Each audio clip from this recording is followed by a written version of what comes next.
You're probably wondering why I gathered you here. Oh, my precious. Would very much like to know. What is it? Who is it? Is it tasty? Well, I was about to introduce myself.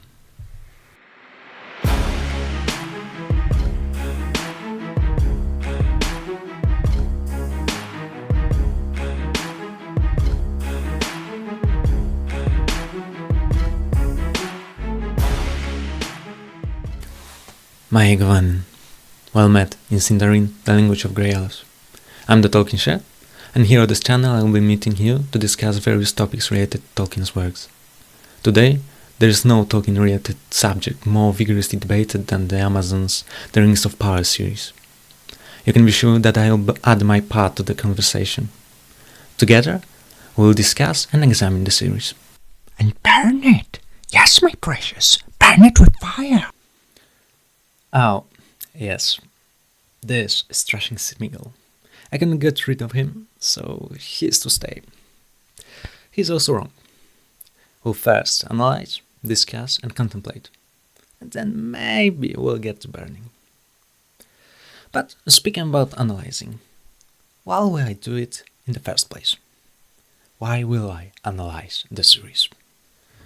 The short answer is because Tolkien's masterful artistry is worth preserving. It has been a part of my life for many years, for most of my years.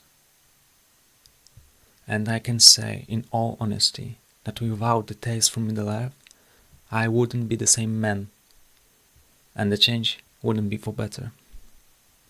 I, as many others, perceive Tolkien's works to be a source of joy and inspiration and an example. And that's why I cannot be silent when they are not respected.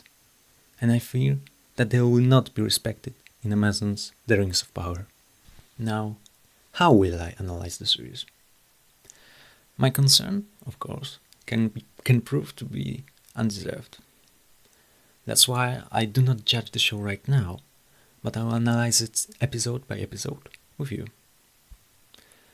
I am well aware that the show is meant to be an adaptation, so there will be many changes to the source material. As Peter Jackson has shown, such changes can be respectful and well placed.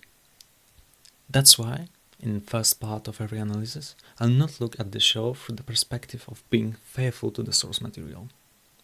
Instead, I'll judge it on its own merits and argue if it's internally consistent. I'll focus mainly on the writing, as I believe it to be the core of every story. Music, sets and costumes are important, but without good writing, there cannot be a good show. I'll divide my analysis of the writing into 3 sections: the world building, the characters, and the plot. Those are sure to be discussed. As to the other elements, I'll mention them rarely, probably if there is something exceptional to praise or to criticize. When it comes to the second part of my analysis, I'll compare the story presented in the show with everything that I know about those events from Tolkien's works. I'll discuss what was preserved and what was changed.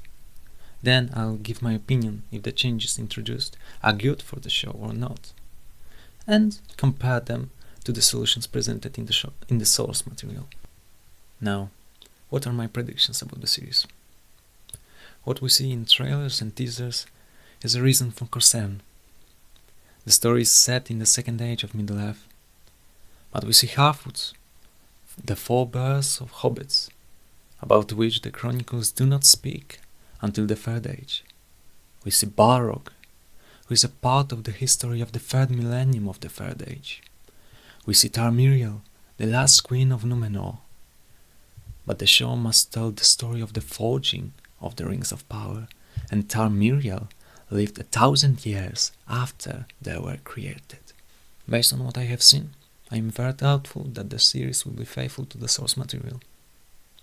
Based on the casting and the portrayal of certain characters, I am afraid that the show will not be free from the influence of modern politics. For example, representation for the sake of representation, my precious.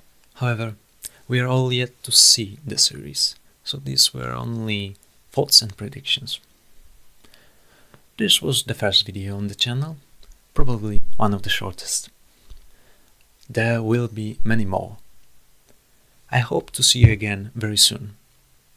Very well, my friends. Nova here. Subscribe right now, you little hobbitses.